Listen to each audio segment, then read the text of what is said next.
every detail in my head, but it doesn't really matter, nothing matters, so I cry instead.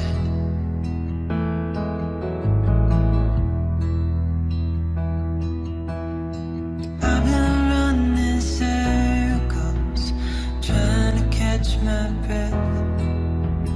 I've been trying everything I can, but I ain't got nothing left.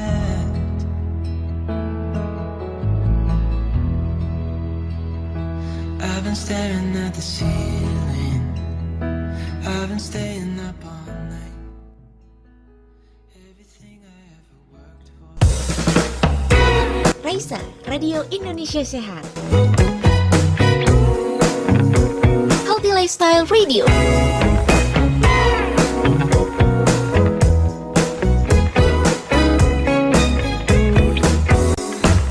It's okay.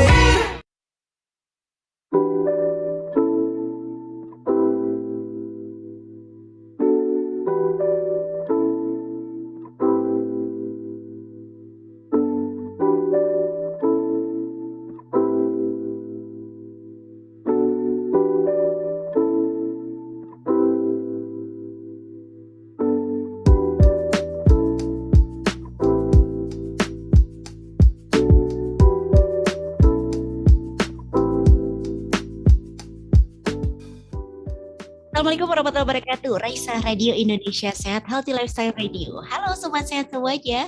Selamat sore Sobat Sehat semua. Untuk Anda Sobat Sehat yang mendengarkan Radio Raisa, Radio Indonesia Sehat yang mendengarkan via aplikasi radio digital, selamat sore juga untuk Sobat Sehat yang pada kesempatan hari ini, hari Senin 22 Agustus 2022 memantau melalui website kami di radioindonesiasehat.com, dan juga untuk Anda nih Sobat Sehat yang sudah tidak sabar untuk menanti Bincang Santai edisi hari ini melalui Zoom meeting kami di Zoom meetingnya Raisa Radio.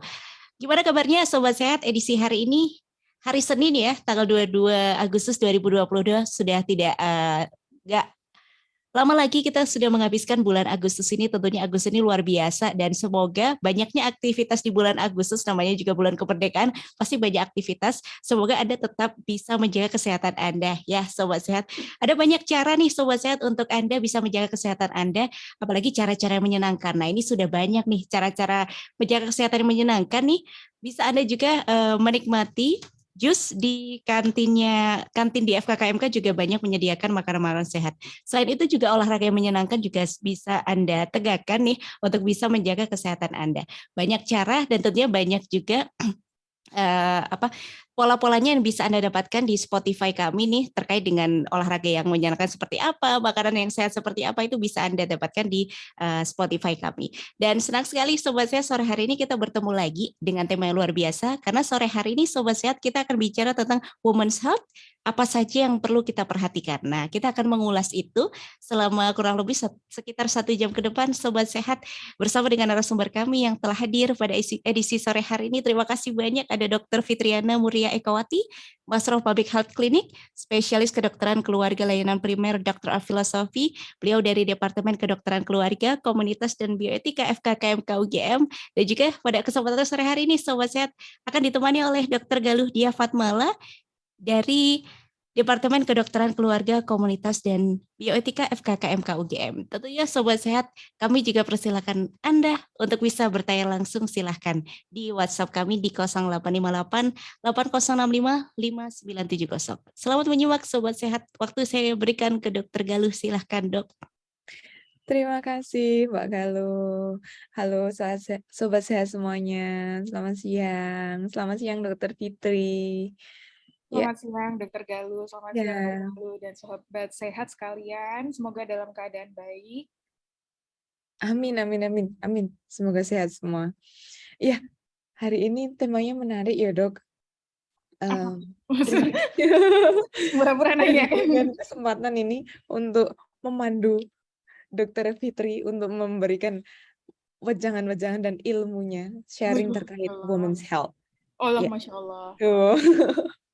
Sebelumnya, ini pasti penasaran siapa sih Dr. Fitri ini? Kalau dari namanya sendiri Dr. Fitriana Muria Ekawati, beliau merupakan menyandang Master of Primary Healthcare ya dok, kemudian juga PhD, S2 dan PhD-nya ini dari Unimel, dan beliau memang seorang yang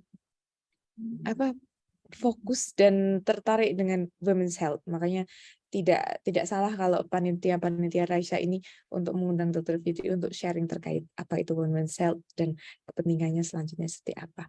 Ya, Dr. Fitri ini adalah spesialis di kedokteran keluarga layanan primer. Ya, Dr. Fitri mau sharing apa dok tentang women's health? Apa sih kita harus diskusi tentang women's health ini, dok? Kenapa kita harus diskusi tentang women's health ya? Ini merupakan satu tema yang menarik sekali sebenarnya ya. Dan memang mungkin kalau selama ini memang trennya tuh growing gitu ya, tumbuh, tapi memang masih jarang sekali untuk dibahas seperti mendalam seperti di Radio Raisa ini gitu. Jadi women's health mengapa ini sangat penting gitu ya, Dokter Galuh ya? Karena sebenarnya begini, kalau misalnya kalau misalnya kalau di Indonesia itu kan dulu kita sempat ada jargon bahwa wanita itu adalah tiang negara, betul nggak sih? Seperti itu. Dan kemudian bahwa wanita itu sebenarnya juga adalah satu penopang utama ya dari sebuah keluarga ya. Jadi kelihatan sehat atau tidaknya sebuah keluarga itu sebenarnya bisa dilihat dari ibunya, dari wanita ini begitu. Termasuk juga bagaimana seperti satu negara itu bisa dilihat dari perempuannya, bisa dilihat dari kualitas kesehatan, pendidikan dan sebagainya dari seorang wanitanya seperti itu. Maka kalau misalnya di Indonesia ini ada Hari Ibu begitu ya, mungkin suatu saat memang ada Hari Ayah sih, tapi yang selama ini ada kan Hari Ibu gitu. Lalu kemudian untuk emansipasi atau kemudian untuk melihat satu posisi yang equal antara perempuan dan laki-laki, kemudian juga ada Hari Kartini, seperti itu memang sangat di-highlight sekali ya peran seorang wanita di dalam kehidupan keluarga, berbangsa, dan bernegara itu sendiri gitu ya. Termasuk kalau mungkin di agama Islam, itu peran wanita itu sangat begitu pentingnya Vital ya, gitu ya, sangat vitalnya begitu. Termasuk tentunya adalah dari segi kesehatan dari seorang wanita tersebut begitu, Dokter Galuh. Yang dimana itu nanti juga akan menentukan kualitas kesehatan keluarganya dan komunitas yang di sekitarnya, dan untuk lingkup yang lebih besar lagi adalah dilihat dari satu negara tersebut. Demikian. Iya.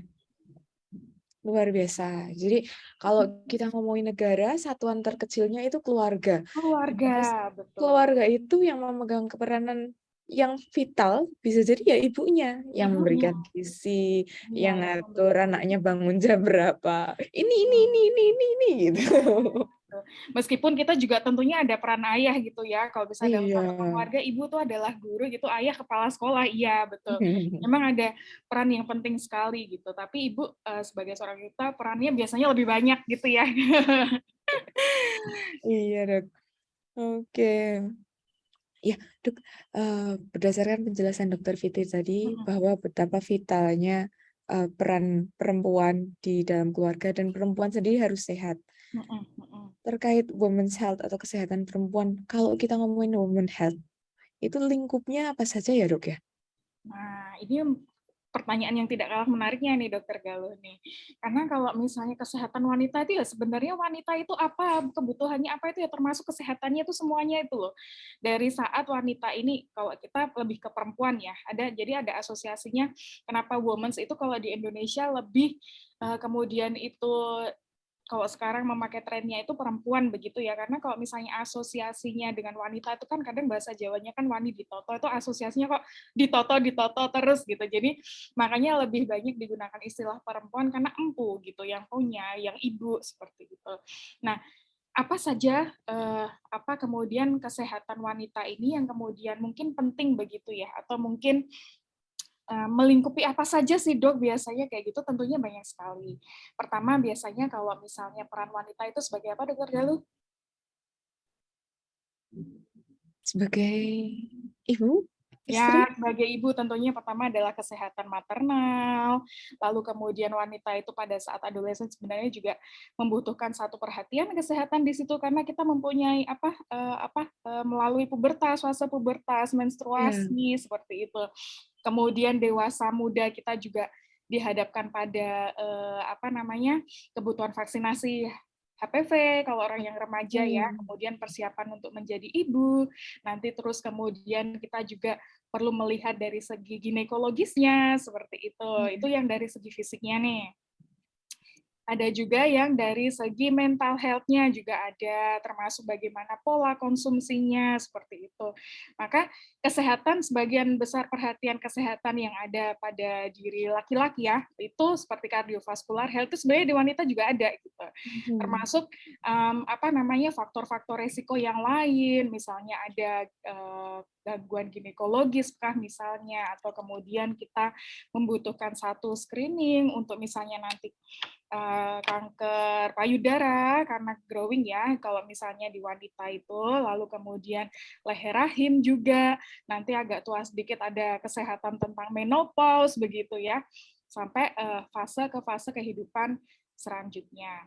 Nah, yang tidak kalah pentingnya ini adalah biasanya kalau di wanita itu terkenalnya apa nih kalau misalnya di Indonesia nih? Apa, dokter? Kenalnya Bagaimana posisinya dengan laki-laki? Nah, misalnya seperti itu.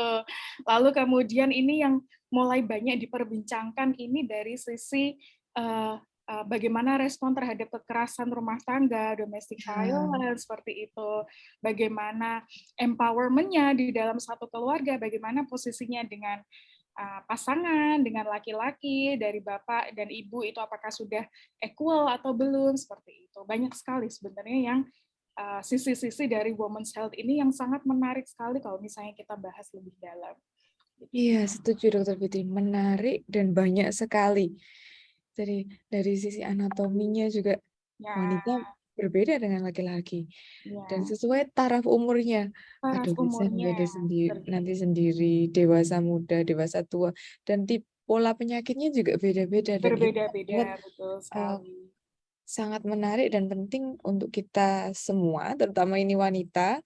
Entah kalau ada yang laki-laki juga penting untuk tahu karena nanti akan pasti punya ibu, punya istri, punya anak, siapa tahu anaknya perempuan. Jadi semua wajib tahu tentang women's Iya, health. kebetulan yang Siap-siap. di Zoom ini juga perempuan ya, women semua ya. Halo, halo, sobat sehat woman semua. Iya. Yang menarik itu kalau di klinik juga seringnya tuh yang datang ibu-ibu gitu loh. Entah mungkin Iya, Dok. masalahnya lebih banyak gitu atau mungkin ya. Atau biasanya kalau misalnya anaknya sakit tuh ya yang nganter kok seringnya ibu gitu loh. Apa bapak-bapak tuh ya juga jarang. Bapak aja yang sakit yang nganter ibu gitu. Kan tentunya di sini perannya sangat banyak ya. Iya, multi talentan. Multi talenta. Nah, pernah ada survei itu, pernah dilihat ya, satu di klinik itu kira-kira dihitung gitu, berapa jumlah laki-laki dan perempuan yang datang itu perbandingannya bisa 2/3 banding 1/3 ya, 2/1 yang datang ke klinik itu, yang di layanan primer, proporsi jenis kelaminnya ya. Iya, iya, Dok. Lihat dari situ aja sudah menarik ya, Dok. Atau wanita ini memang kodratnya sangat peduli terhadap semuanya, termasuk kesehatan semua orang di lingkungannya, atau karena tadi Dokter Fitri mengatakan karena banyak masalahnya itu.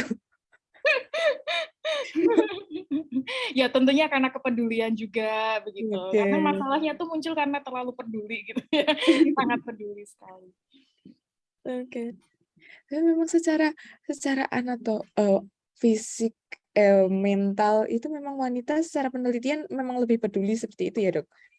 Dia biasanya lebih aware terhadap kesehatannya dibandingkan bapak ya. Kalau misalnya kita dulu belajar mengenai anatomi kan gyrus di otaknya kan dia sebenarnya lebih banyak, lebih complicated gitu. Jadi mengapa wanita ini kemudian sangat bisa kalau Dokter Galuh tadi bilang multitalenta gitu ya, multitasking gitu kan dibandingkan dengan misalnya laki-laki seperti itu ya. Jadi mungkin di situ dari kompleksitasnya aja sudah berbeda gitu. Jadi ya seperti itu Dokter Galuh. Oke. Wah, ini para sobat Womens di Zoom sudah aktif banyak bertanya ini. Mbak Galuh nanti ini langsung kita diskusi dari pertanyaan atau Monggo Dok, tidak apa-apa, silahkan. nanti saling melengkapi aja ya, Dok? Ini Boleh sudah Dokter Galuh, silahkan. sudah ada pertanyaan. Kami mengundang semua pertanyaan itu baik. Jadi nanti kita bahas sharing bersama. Yang pertama dari Mbak Sasa Puspita. Bagus sekali topik sore hari ini. Ya, setuju. Lalu apa yang kiranya perlu dipersiapkan kesehatan wanita di usia muda seperti mahasiswa? Dan Wah, iya, biasanya ini menarik risiko banget. kesehatan di wanita usia muda itu apa ya, Dok? Ya, ini tentunya sangat menarik sekali nih. Ini, aduh, kalau dibikin kuliah bisa 2 jam nih sebenarnya, tapi ya udah kita coba jawab sesingkat sepadat mungkin ya. Terima kasih pertanyaannya Mbak Sasha. Tentunya ini sangat menarik sekali. Jadi gini Mbak Sasha, Mbak Sasha ini kalau misalnya boleh tahu usia berapa ya? Mungkin belasan akhir atau mungkin 20-an awal begitu ya. Jadi usianya masih masuk di young adult gitu ya, young adult. Yang paling penting Mbak, yang pertama kalau misalnya sekarang itu adalah yang nanti untuk efeknya jangka panjang itu yang pertama adalah vaksinasi HPV. Kenapa vaksinasi HPV ini penting? Karena kejadian kanker serviks di Indonesia ini sangat banyak sekali dan sebenarnya itu bisa dicegah dengan vaksinasi begitu. Nah, itu itu yang pertama. Sebenarnya kalau besok-besok sih masih bisa sih, masih boleh vaksinasi, boleh. Tapi dia sangat diprioritaskan kalau misalnya dilakukan sebelum menikah ya, seperti itu. Kalau sekarang kan vaksinasi HPV itu untuk anak sekolah kelas 6, SMP awal seperti itu yang tentunya sangat bagus sekali. Seperti itu Mbak Sasha. Yang kedua, mungkin ini untuk yang dewasa muda, belasan akhir hingga 20-an, 20 sampai 30, tentunya adalah yang paling penting kesehatan reproduksi juga. Ya, bagaimana mulai aware nih menstruasinya apakah teraturkah gitu. Lalu kemudian misalnya apakah kesehatan mentalnya gitu mulai bisa dirasakan apakah aku orangnya tuh cukup stabil atau enggak ya gitu. Atau aku nih orangnya agak sensitif atau enggak ya. Apakah aku cukup terbuka atau enggak. Kenapa demikian? Karena kan biasanya kan kalau untuk dewasa muda kebutuhannya adalah untuk relation ya. Relation, kerja, seperti itu. Nah, nanti seiring dengan bertambahnya usia, tentunya kita juga ada perhatian-perhatian terhadap penyakit kronis misalnya. Dari sekarang sudah mulai diperhatikan pola makannya. Pola makannya ini ada 2 yang penting. Yang pertama adalah bagaimana nanti untuk mempersiapkan diri mau masuk ke kalau bahasa Inggrisnya child bearing age ya, kesiapan untuk misalnya hamil dan melahirkan, kecukupan nutrisi, apakah cukup makan buah sayur, kemudian untuk zat-zat nutrisi yang berhubungan dengan zat besi, karena nanti kalau hamil, melahirkan, menyusui itu butuh banyak banget tuh, zat besi, kalsium, kayak gitu, itu mikronutrien tuh perlu semua gitu. Itu.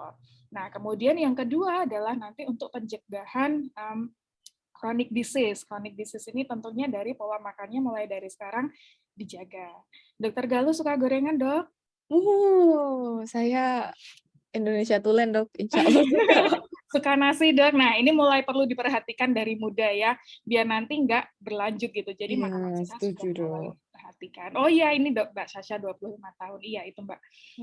Seperti itu, mulai dari sekarang banyak mengkonsumsi makanan yang bergizi itu bagus Mbak. Kalau misalnya sudah vaksin HPV itu bagus, kalau misalnya belum segera begitu.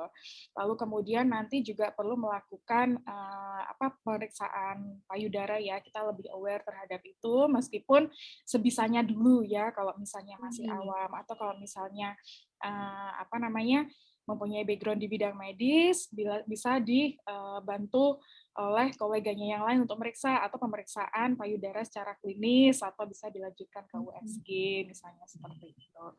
Saya kira kalau untuk dewasa muda itu ya, apalagi ya Dokter Galuh, saya apa yang kelewatan ya? Sebenarnya sudah, Dok. Titik beratnya adalah di prevention ya, Dok, dan juga early detection ya, Dok ya. Prevention dari mulai ke arah lifestyle-nya, dari gaya hidup, pola makan, pilihan makanannya, untuk mempersiapkan jenjang life cycle selanjutnya. Lebih menantang. Jadi kebiasaan baiknya dimulai dari diri sendiri dulu. diri sendiri Nah, dan dibunuh saat ini, saat dulu. muda, saat mahasiswa ya dok ya? Mahasiswa, oh kayak ini Mbak Ya. Sasha kayaknya mahasiswa mungkin mahasiswa S2 ya, apa S3 gitu kayaknya. Ya udah nggak S1 kayaknya nih, gitu. Nah, Iya. sama sebenarnya ada satu lagi yang penting nih, misalnya ya, saya kurang tahu nih Mbak Sasha ini apakah sudah menikah atau belum ya. Itu kalau milih pasangan tuh ya juga sebenarnya berimpact pada kesehatan wanita juga loh. Gimana Gitu, karena ceritanya dok? karena misalnya kalau untuk memilih pasangan apakah kita bisa dengan bebas gitu ya menyuarakan isi hati begitu ya. Apakah nanti dalam kan ada Mbak, kalau ada yang satu hubungan itu yang memang dia bagus gitu ya. Ada yang satu hubungan itu dia lebih kepada menyakiti gitu. Nah, kalau Toxic misalnya gitu. mempunyai toksik ya, toksik kan lebih ke temen ya, lebih ke temen gitu ya. Tapi kalau misalnya pasangan tuh ada yang bisa sampai menyakiti, lebih ke kekerasan seperti itu ya mendingan Oke. sebelum terlanjur gitu kan, daripada nanti ada sesuatu yang tidak diinginkan. Nah, ini bisa dicegah juga gitu sebenarnya. Karena pasangan tuh udah perannya sangat penting sekali kalau terutama kalau wanita sudah menikah ya. Siap, siap, siap. Ya mungkin itu aspek dari health prevention yang jarang disinggung ya dok ya. Iya, Kalau biasanya kan terkait penyakit-penyakit tertentu, ini ternyata aspek apa ketenangan batin ketika kemudian menjalin hubungan itu juga penting seperti itu dan betul harus sekali. di-manage sejak awal. Siap, Iya, siap. betul. J. Selanjutnya ini ada pertanyaan dari Mbak Dea Purnamasari. Sebagai wanita, sebenarnya apa saja hak-hak terutama kesehatan yang wanita miliki dan Mm-mm. bisa dapatkan ya dok? Mungkin maksudnya program ya. Kalau misalnya ini maksudnya program layanan screening dari pemerintah gitu ya, mungkin ya maksudnya ya. Atau mungkin hak-hak kesehatan bagaimana? Ini pertanyaannya sangat terbuka, mungkin bisa Hmm, itu dulu, hak-hak ketika jadi perempuan, hak kesehatan mungkin dari fasilitas kesehatannya seperti apa dok? hmm, mm, mm, mm, mm. Kalau dari pemerintah selama ini, kalau misalnya untuk program memang lebih banyak di seputaran untuk pencegahan kematian ibu sih sebenarnya.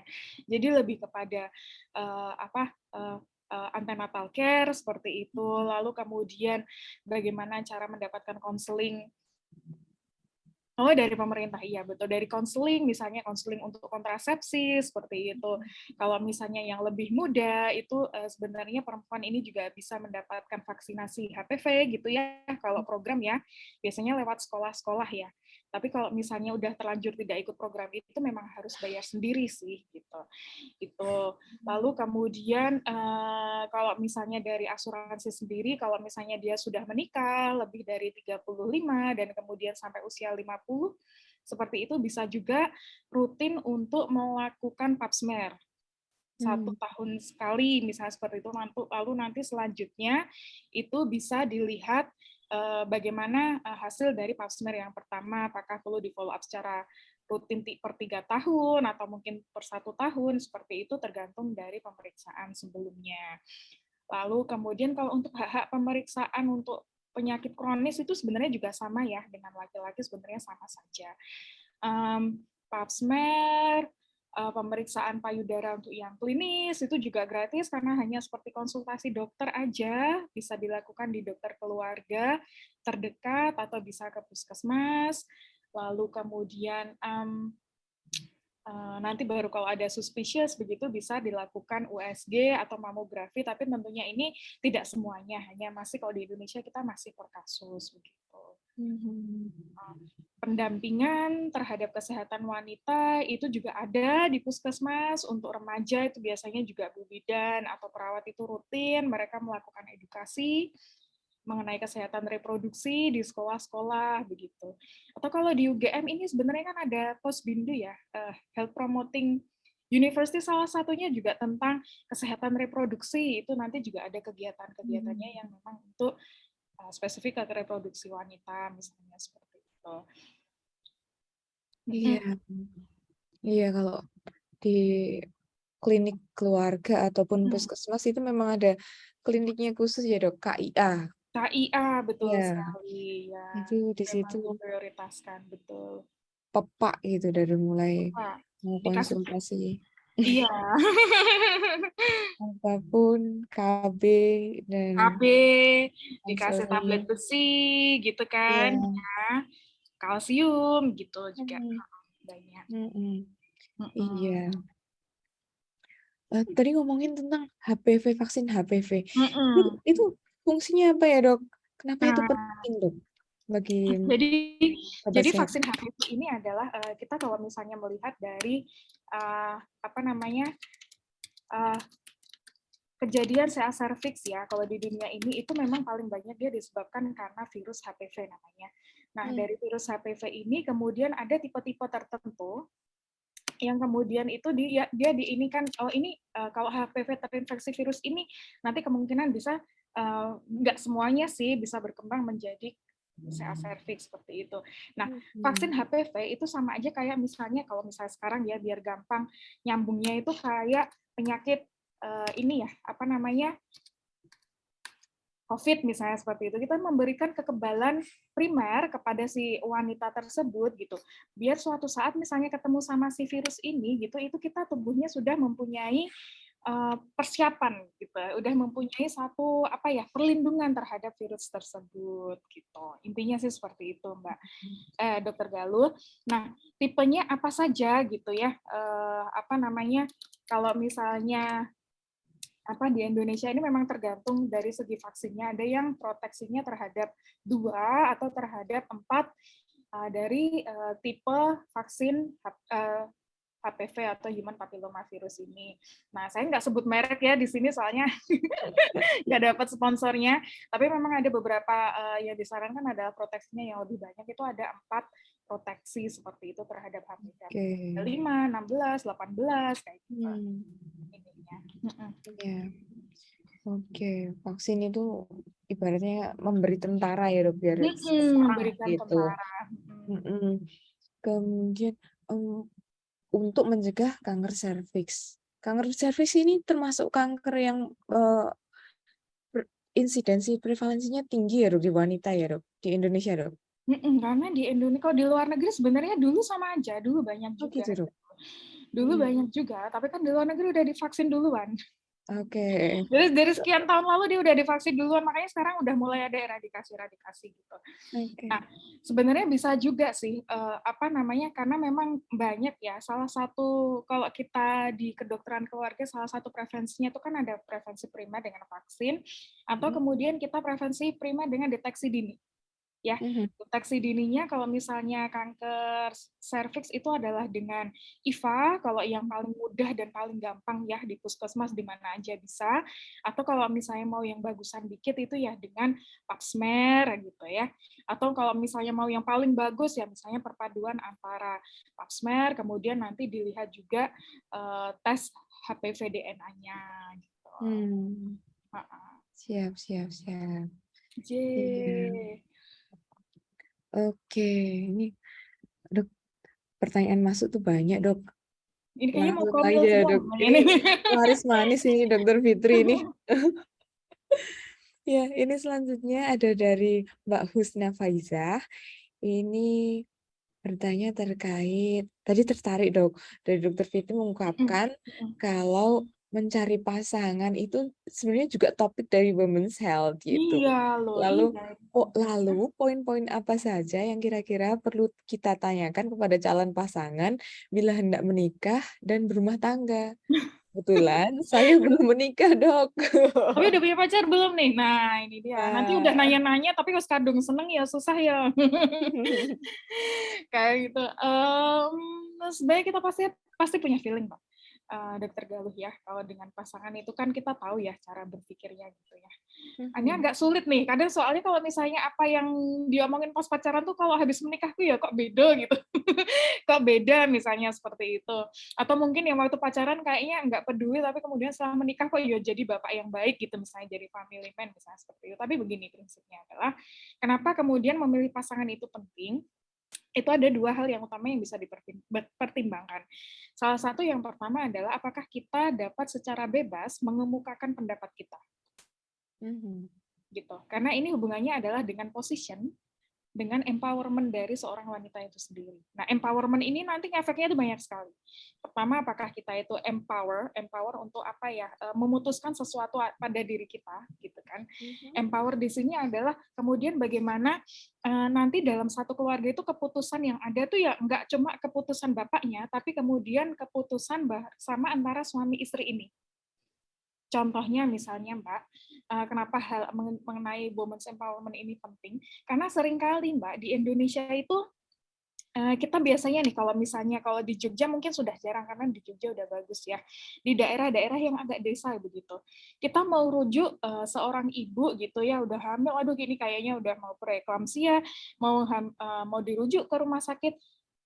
Nanti dulu ya dok, saya tak taran Bapak gitu loh. Nah, ini kan terus apa-apa kemudian keputusan itu kok Bapak gitu. Mungkin pertama karena memang dia kurang berani gitu kan. Mungkin kok nanti disalahin sama suami misalnya seperti itu. Apa yang kedua, ini kemudian wanita itu jadi kurang bisa memutuskan untuk dirinya sendiri. Padahal itu tentang kesehatan. Ini yang perlu diperhatikan. Misalnya lagi yang kedua, KB gitu kan. Keputusan berapa anak gitu, itu seringkali diputuskan oleh laki-laki. Padahal yang KB siapa? Ibu-ibu gitu, yang perempuan gitu kan. Makanya aku sebenarnya kok pengen punya anaknya sebenarnya ya cuma 2 ya misalnya kayak gitu. Tapi bapaknya tuh minta 5 misalnya kayak gitu kan. Wah, nah ini kalau misalnya ini kedudukannya itu tidak seimbang, tidak equal di situ. Nah, ini yang kadang itu merugikan wanita. Karena seringkali misalnya juga ya, ini sebenarnya juga pilihan, termasuk apakah ibu itu bekerja di dalam rumah, apa di luar rumah, ini juga sebenarnya kan keputusan bersama. Itu tadi yang pertama, bahwa mengenai prinsip empowerment atau pengambilan keputusan itu yang itu. Yang kedua adalah seringkali ya itu tadi pada saat kok ini dulu pacarannya kok kayaknya tuh udah baik-baik aja, ternyata pas sudah menikah kok sering main tangan misalnya kayak gitu. Tentunya di sini adalah main tangan itu adalah konotasi yang kurang baik ya. Main tangan dielus-elus sih ya baik ya. Kayak gitu. Atau misalnya kok dikit-dikit aku kok dimarahin gitu loh. Apa masakannya kurang manis, kurang asin kayak gitu. Itu kan sebenarnya melukai psikis kita ya, melukai apa ya? Kok yo kayak gini gitu misalnya kayak gitu. Aku udah ngurus rumah kok masih di seperti ini misalnya seperti itu. Itu sebenarnya adalah yang penting gitu. Nah, kalau bahasa Jawa itu ya kalau laki-laki itu kan surga ikut, neraka jangan ikut gitu. Kalau bahasa Jawa itu nggak seperti itu, tapi kalau bisa ya yang jelek tuh jangan ikut gitu. Yang baik-baik saja tentunya kan kita ingin membangun satu keluarga yang harmonis gitu ya. Yang bermanfaat sampai nanti langgeng seperti itu. Oke. Jadi tadi Mbak Husna, kata kuncinya adalah pilih yang bisa membuat Mbak Husna merasa empower gitu. Iya, begitu. Karena ada juga nih kalau misalnya udah menikah, aku pengen sekolah lagi, nggak boleh gitu misalnya seperti itu juga. Wah, padahal udah kuliah, udah prestasinya bagus kan eman-eman misalnya. Iya. Ya, bisa diawali dengan sadar wanita itu punya hak ya dok ya. Iya, betul. Hak yang sama. Karena wanita juga sama-sama manusia, semua manusia punya hak dasar yang sama, hak untuk hidup, hak untuk berbahagia, hak untuk damai, baik itu damai secara fisik ataupun batin gitu ya dok ya. Oke. Dokter Fitri, tidak terasa dok, sudah 30-an menit, izin untuk break sebentar dok. Kita menghela nafas sebentar, iya. Begitu Mbak Halo. Dengerin lagu ini kita sekarang. Iya. Ya, terima kasih banyak Dokter Fitriana dan juga Dokter Galuh. Mohon izin dok, kita break dulu, kita jeda dulu. Sepertinya seru banget ini dok, obrolan sore hari ini. Sobat Sehat, para sobat saya sudah pada terpantik untuk bisa mengajukan pertanyaan ini di WhatsApp yang sudah masuk ini banyak sekali. Dan sobat saya kita tahan dulu, acara ini masih akan Anda nikmati sampai dengan pukul 4 sore nanti. Tapi kita akan dengarkan satu lagu nih dari Sugi Burnian dengan Asma Librasi. Untuk Anda di sore hari ini tetap di Raisa, Radio Indonesia Sehat.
Raisa, Radio Indonesia Sehat. Healthy Lifestyle Radio.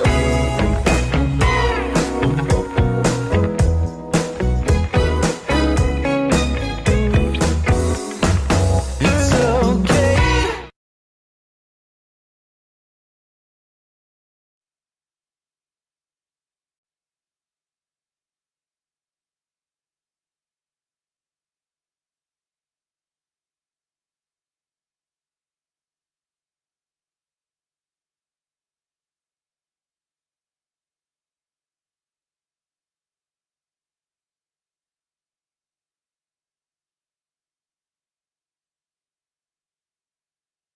Halo Dokter Fitri. Ya, di sini saya Dokter Galuh. Iya, selamat datang kembali dok. Ya, kita lanjutin ngobrol-ngobrolnya ya dok. Dok, ini ternyata yang kayaknya sobat women's sehat Sobat ini semuanya sehat. sobat sehat ini semuanya pada galau dan sangat tertarik dengan yang tadi pemantik dari dokter terkait kiat-kiat pemilih pasangan seperti itu dok. Kok aku jadi kayak konselor ini ya, Iya pernikahan. dok, kayak Meluruskan keluar temanya. pranikah ini dok. Tapi ini sebagai bentuk apa ya dok? Fenomena di masyarakat bahwa ini butuh nih dok, preconception counseling Konseling, termasuk untuk itu juga. ya Iya, counseling betul. wanita muda persiapan untuk childbearing itu sangat tinggi kebutuhannya dok. Ini Mbak Ratna ini tanya dok, apa saja yang wanita harus lakukan persiapkan sebelum menikah dok? Oh, Untuk ini menjaga khusus untuk sebelum kebutuhannya. menikah ya. Wah, ini juga 2 jam lagi nih bisa kalau misalnya kuliah nih. 3 menit nih coba kita jawab dengan cepat ya. Kalau misalnya untuk apa namanya, ini mungkin dalam hubungannya dengan sebelum menikah ya, berarti lebih kepada faktor kesehatan reproduksi dan mungkin nanti adalah untuk preconception ya, preconception counseling akhir. Maksudnya di sini adalah sebelum mulai promil gitu ya, sebelum hamil begitu. Kalau tadi kan yang di pertanyaan sebelumnya adalah mengenai faktor-faktor yang penting apa saja untuk mempersiapkan sebuah keluarga gitu ya.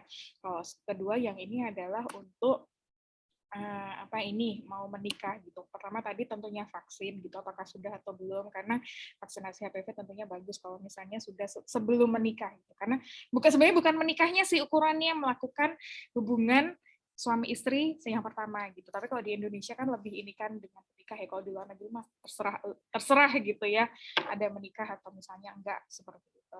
Yang kedua mengenai preconception. Nah, ini sebenarnya perlu ditanya ini Ibu atau Mbak Ratnaningsih, apakah memang setelah menikah itu ingin segera mempunyai anak? Nah, gitu.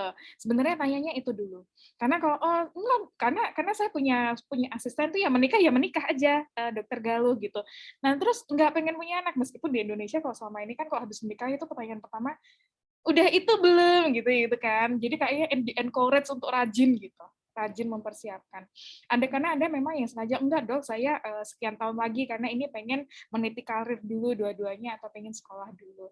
Nah, tapi kalau misalnya ini adalah kemudian ingin mempersiapkan satu kehamilan begitu, nah apa saja yang kira-kira itu perlu untuk dipertimbangkan atau mungkin dicek-cek mulai dari sekarang itu ada beberapa. Yang pertama, riwayat kesehatan dahulunya seperti apa? Apakah mempunyai riwayat kesehatan sebelumnya? Misalnya, apakah yang gampang-gampang aja pernah punya alergi, misalnya seperti itu yang gampang ya. Apakah pernah mempunyai hipertensi sebelumnya atau sakit darah tinggi dari keluarganya, misalnya juga gula darah seberapa dari pasangan juga, misalnya seperti itu. Kalau mungkin dari pasangan apakah buta warna atau misalnya tidak, seperti itu. Apakah ada penyakit-penyakit sebelumnya atau penyakit genetik yang berpotensi untuk diturunkan ke anaknya. Dan ini sebenarnya bisa dicek gitu kan, gula darahnya berapa, tensinya berapa, itu kan mudah ya. Nah, seperti itu. Yang kedua, yang banyak lagi adalah pernah dengar tentang tes rubella ya. Rubella, sitomegalo, terus kemudian tokso.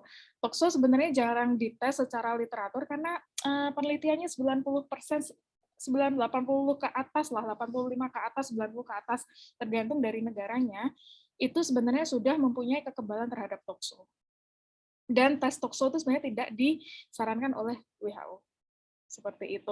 Tapi dicek ya monggo juga gitu, karena kalau tokso tadi kan memang sudah banyak yang punya kekebalan. Tapi kalau dicek ya monggo.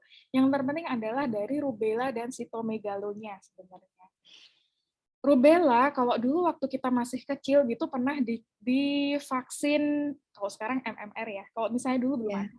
Nah, MMR rubellanya ini penting kenapa? Kalau misalnya ibu itu belum mempunyai kekebalan terhadap rubella, amit-amit jangan sampai pada saat hamil itu terus kemudian kena infeksi rubella. Karena kalau ada kena infeksi rubella, tentunya ini efeknya sangat mengganggu untuk janinnya ya, karena kan ada rubella congenital syndrome misalnya seperti itu yang nanti jantungnya atau seperti apa yang bisa kena komplikasi dari infeksi tersebut. Sitomegalo itu juga penting lagi.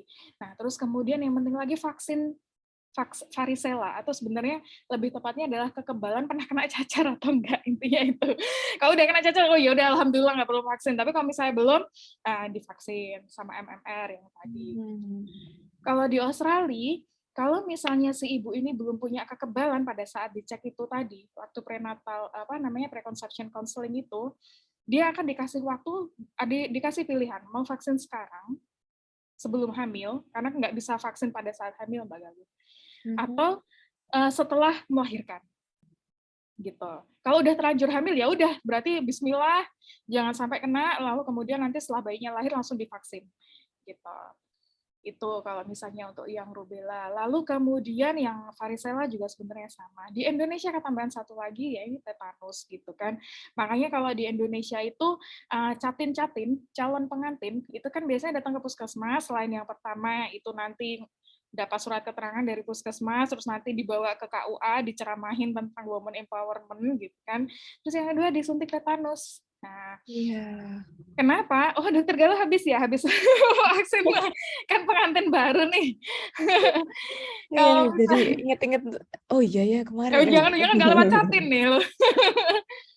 Nah, itu diberikan vaksin karena kalau misalnya yang di daerah-daerah mungkin karena cakupan vaksinnya dia juga kurang gitu kan, sekalian catin itu karena potensi infeksi pada saat kehamilan dan persalinan karena pemakai alat-alat tajam itu bisa terinfeksi tetanus. Nah, diberi vaksinasi dulu biar tidak terkena infeksi tersebut. Dan yang kedua untuk mengurangi kemungkinan terjadinya bayi ini develop tetanus neonatoro. Begitu. Seperti itu, catin itu. Lalu tentunya adalah kesiapan mental. Apakah memang mau hamil terus kemudian melahirkan, kemudian membesarkan anak tuh tanggung jawabnya tuh lebih daripada dari sekedar misalnya kita mau masuk kedokteran itu kan kita tanggung jawab sama diri sendiri ya, sama orang tua. Nah, kalau untuk kehamilan persalinan ini untuk the future generation. Jadi itu sebenarnya perlu satu kesiapan mental tersendiri. Bagaimana nanti mengasuhnya gitu, aktivitas ibunya selama hamil itu apakah nanti bisa beradaptasi, terkompensasi dengan baik atau membutuhkan bantuan. Nah, itu sebenarnya perlu ditanyakan gitu. Kalau di Indonesia ini kalau menikah hamil gitu ya biasa gitu ya. Tapi kalau di luar negeri itu seringkali ditanyakan kalau hamil itu apakah kehamilan ini diinginkan atau tidak gitu loh. Nah, seperti itu. Kalau diinginkan kan tentunya kita akan merawat ini mungkin ya, sepenuh hati gitu. Tapi kalau misalnya tidak kan bagaimana sikap ibunya gitu kan. Itu juga. Lalu barusan saya kepikiran apa ya? Tadi kok agak-agak lupa. Itu vaksin tadi udah, terus tes kehamilan, tes penyakit kronis, bagaimana nanti yang menginikan ya. Sepertinya kok itu dulu cukup ya. Iya. Itu sudah banyak ini. Nah, apakah mau ada jeda setelah menikah, kemudian nanti mau planning hamilnya tuh ada planningnya gitu. Kalau misalnya ada planning, bisa didiskusikan juga bagaimana cara menggunakan kontrasepsi. Apakah mau Hmm. yang short acting gitu kan dengan metode alami atau dengan kondom misalnya seperti itu, atau mau agak yang lebih lama dengan pil misalnya, atau dengan implan atau dengan IUD kalau mau ditinggal PPDS dulu misalnya, nggak ngerti lah saya. Ya seperti itu. Oke, terima Mm-mm. kasih Dokter Fitri. Ya, Mm-mm. tadi saya tuh pernah ada pasien dok. Jadi Mm-mm. tadi keinget tentang TT itu. Mm-mm. Saya mau suntik tetanus karena mau kemasukan benda tumpul. Padahal bukan itu ya dok. Karena untuk mencegah tetanus kalau melahirkan dan juga bayinya tidak lahir tetanus. Seperti itu ya dok ya. Ya Terima itu biar kasih mudah Dokter Fitri. diterima aja sih. Iya. Di Sisanke, karena kalau misalnya dulu-dulu kan coverage vaksinasi memang agak kurang ya, tapi kalau sekarang sudah improving harusnya ya. Oke. Ya, terima kasih dokter. Tadi sangat menyeluruh. Dimulai dari awal kita memetani diri, kita punya faktor risiko apa sih? Kemudian melakukan prevensi-prevensi dari mulai vaksin dan juga cek-cek early detection seperti itu. Oke, terima kasih.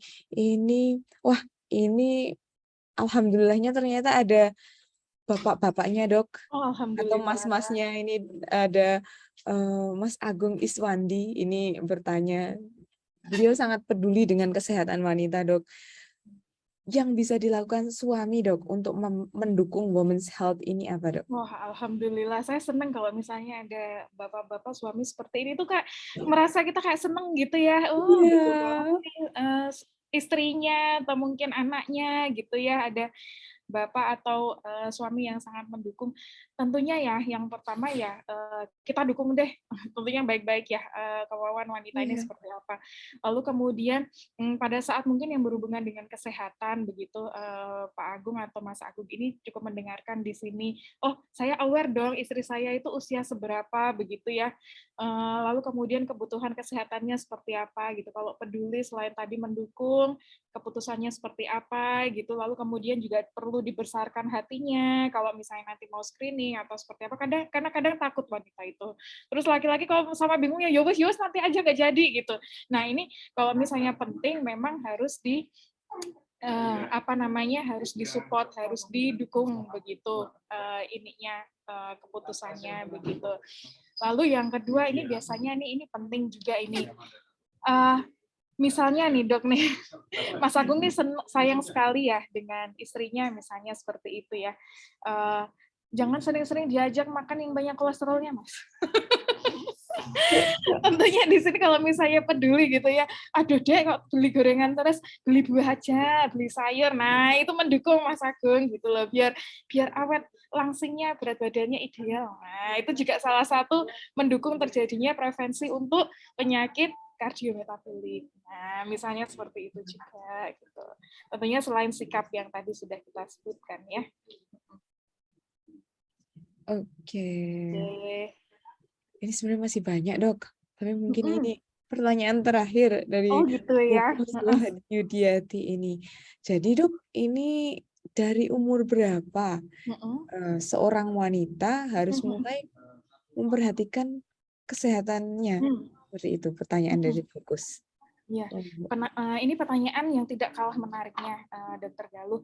Dari usia berapa aja, kalau semakin muda mulai aware terhadap kesehatannya itu semakin baik, gitu. Meskipun perhatiannya itu nanti akan dibantu tentunya oleh tenaga medis menyesuaikan kebutuhan kesehatan apa yang pada saat fase hidupnya saat itu gitu. Misalnya nih, kalau misalnya dewasa muda nih mungkin seperti Mbak Galuh, kalau Dokter Galuh mungkin udah usia kerja ya, misalnya seperti itu, tentu kebutuhannya beda gitu ya.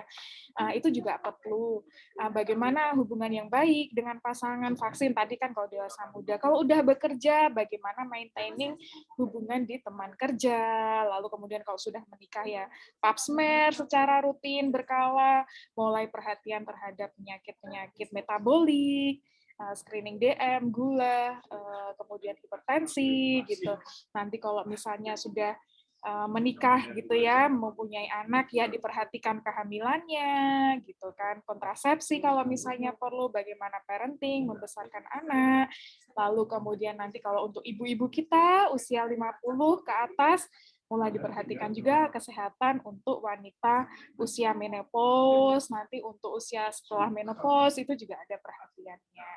Kalau misalnya Bapak Ibu sekalian itu membutuhkan bantuan, silahkan bisa berkonsultasi dengan dokter keluarga terdekat atau dengan dokter umum yang akan tentunya membantu bagaimana kita untuk lebih memperhatikan kesehatan kita. Atau konsultasi ke dokter Galuh ini. Siap. Nanti kalau saya bingung-bingung, saya konsultasi dokter Fitri. Malah dirujuk lagi.